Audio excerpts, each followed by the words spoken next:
everyone, this is Matthew here with All Media Services. Today we are chatting about some basic home surveillance tips.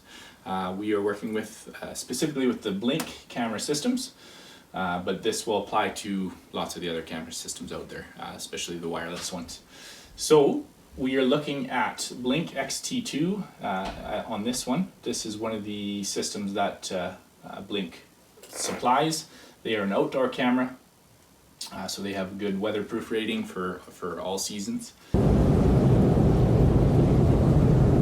And they are quite clear, so they've got a really good crisp picture and a few different settings on that as well, which we'll talk about later on. So one of the things that we run into with our company is internet speeds. Because this is a wireless system, you do need internet to run it, and you need good upload speed when you're wanting to view it on your device.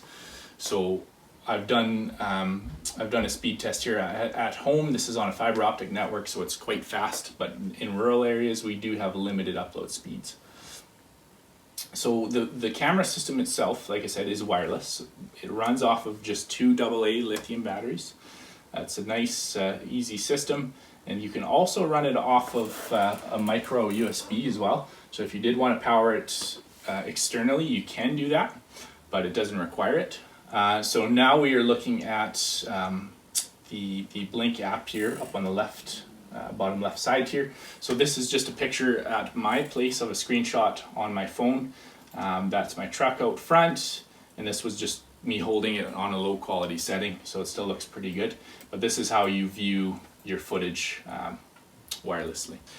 So I've talked about Wi-Fi in the home and the need for that to view your system, but you actually do not need Wi-Fi wherever you go. You can run this also off like your 3G or 4G LTE, which is just your cellular service from your provider.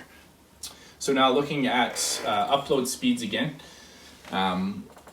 we use speedtest.net with our company here by Ookla, and this is a good one to test your internet speeds in the home and out into the yard and whatnot when you're checking for your camera placement. So speedtest.net, 3 different spots I've labeled out here. You're going to open it, you're going to push go, it's going to do your download and upload tests, and then you're going to be looking at your upload speeds and seeing what kind of speed you're getting. I get a lot at home. This is my home network, but you're not going to get this in a rural setting.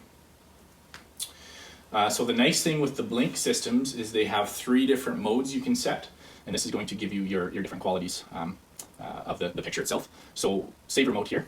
If battery life is important to you, this is the video mode you'll want to select. Saver mode lowers the overall resolution of your motion clips in order to provide you with even longer battery life.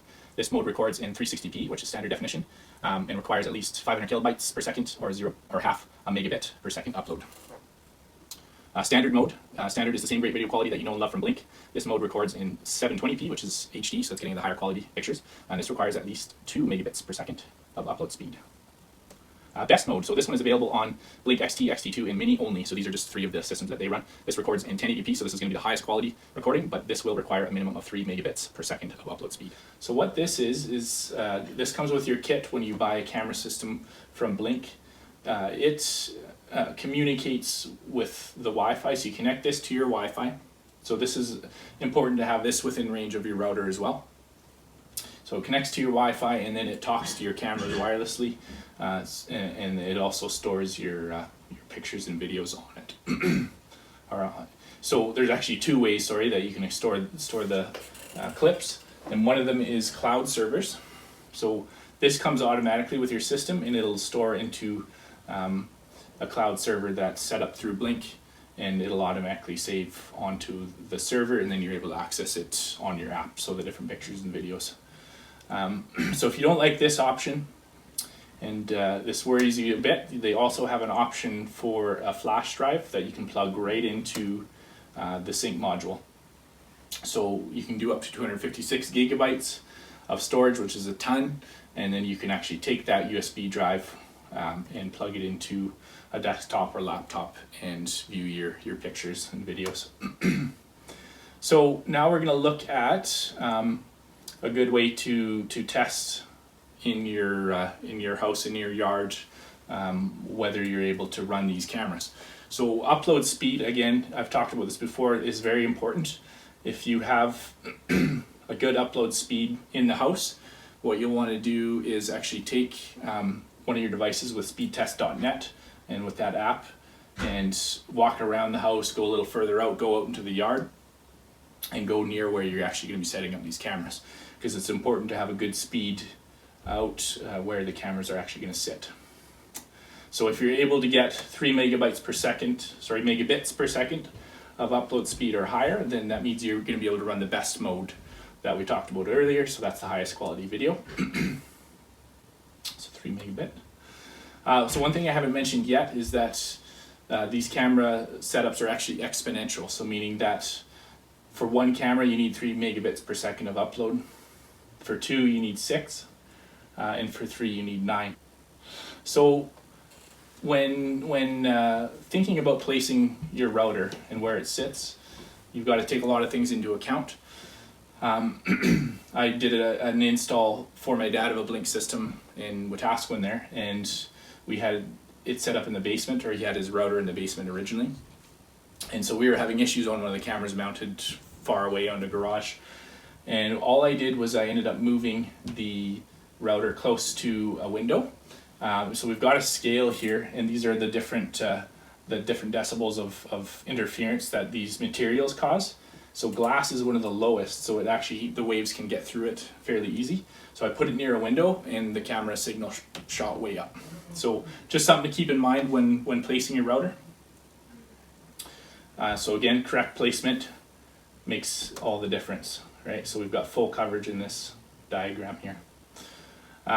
So when upgrading a router, if you still can't get enough Wi-Fi signal out into the yard or wherever you need it, I would look into our example anyways, Mercu. So they've got a really good mesh router.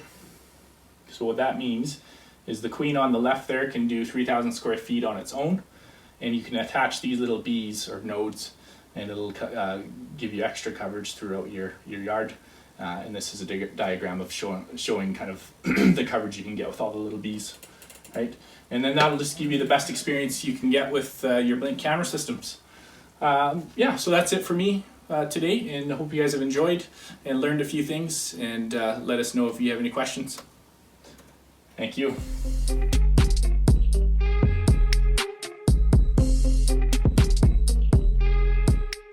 Thank you for watching the AMS Learning channel. Please subscribe to our channel. Leave a note with any great ideas of what you'd like to see next, or you can just head straight to our website, go to our store, and order some great stuff on great sales. Until next time, this is All Media Services signing out.